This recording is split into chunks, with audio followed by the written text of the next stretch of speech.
vamos falar de manejo no criatório. Quem já viveu a experiência em ter um potrinho recém-nascido e que não conseguiu ficar de pé? Ou não conseguiu se alimentar nas primeiras horas, ou ainda, a mãe não teve leite suficiente? São situações preocupantes que exigem uma rápida solução. Nessas horas, ter um banco de colostro é fundamental e pode salvar a vida do potrinho.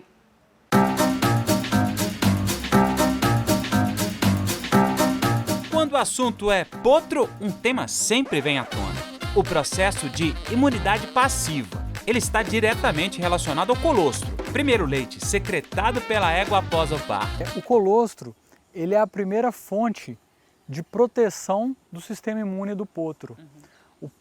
A égua não transfere as imunoglobulinas através da placenta durante a gestação. Sim. Então, no momento em que o potro nasce, tão logo ele fica de pé, ele vai fazer a primeira mamada e aí ele já adquire essa proteção, essas imunoglobulinas que ficarão ali protegendo o organismo dele até aproximadamente os 4, 5 meses de vida. Identificou que a égua pariu, chegou na propriedade pela manhã, viu que ela pariu de madrugada ou presenciou ela parindo ali pela manhã, deixa ela lamber o potro, fazer ali aquela socialização que é muito importante para ela também. Você vai trazer essa égua para a área de manejo. Bom, o potro precisa mamar o colostro primeiro, deixa ele mamar em quantidade suficiente. A égua produz o colostro durante 24 horas. Agora, outro ponto muito importante, o banco de colostro. Aquele potro nascido mamou a quantidade suficiente, você vai trazer essa égua para a área de manejo, vai fazer a higienização dos tetos dela e ordenhar. E ordenhar a quantidade que ela conseguir te fornecer ali. Normalmente 300 ml, 400 ml por vez, por tirada.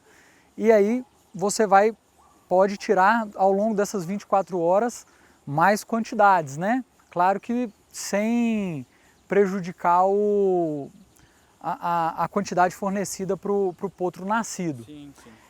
Depois que você ordenhou essa égua parida, você vai coar o leite para não ter nenhuma sujidade, nenhuma impureza, e esse colostro vai para o freezer, ele vai ser congelado. Importante colocar a data e o nome do animal que forneceu aquele colostro. Mas se porventura a produção de leite da matriz não for suficiente para o banco de colostro, outras alternativas podem ser realizadas. Os potros que são privados dessa fonte de colostro ali nas 4, 5 primeiras horas de vida, eles não chegam a 2 meses de idade, então eles morrem antes.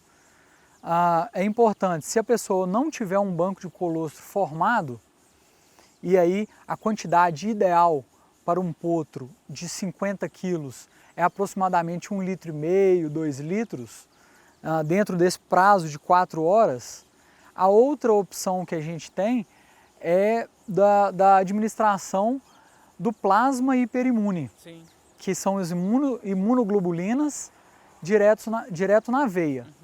Mas a forma mais barata e eficiente é a forma natural, é o colostro da égua. Ele pode ser administrado via mamadeira, então ali naquele momento em que o potro está bobinho ainda, você engana ele, leva a mamadeira perto do peito da égua, e aí ele acha que está mamando na égua, mas ele está mamando na mamadeira. Ou pode ser feito via sonda nasogástrica. Queria te perguntar sobre esse armazenamento. Quanto tempo que o colostro deve ficar armazenado? Não se tem um estudo ainda que fala quanto tempo ele pode ficar congelado. Mas a gente acredita que de uma estação para outra, ou seja, de um ano para o outro, você pode armazenar. Começou a parir novas éguas, você descarta os colostros mais velhos que não foram usados e vai repondo. Por fim, vale ressaltar outra função importante do colostro, a de ajudar na primeira descarga intestinal. Daí o cuidado com o período e a quantidade certa da amamentação dos pequenos.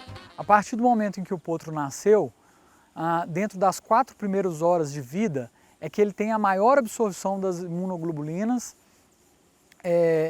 e o volume ideal, imaginando um potro aí de 40, 50 quilos, é de 1,5 litro a 2 litros. Com a condução correta do colostro, uma coisa é certa: o nosso pequeno marchador contará com uma saúde de ferro.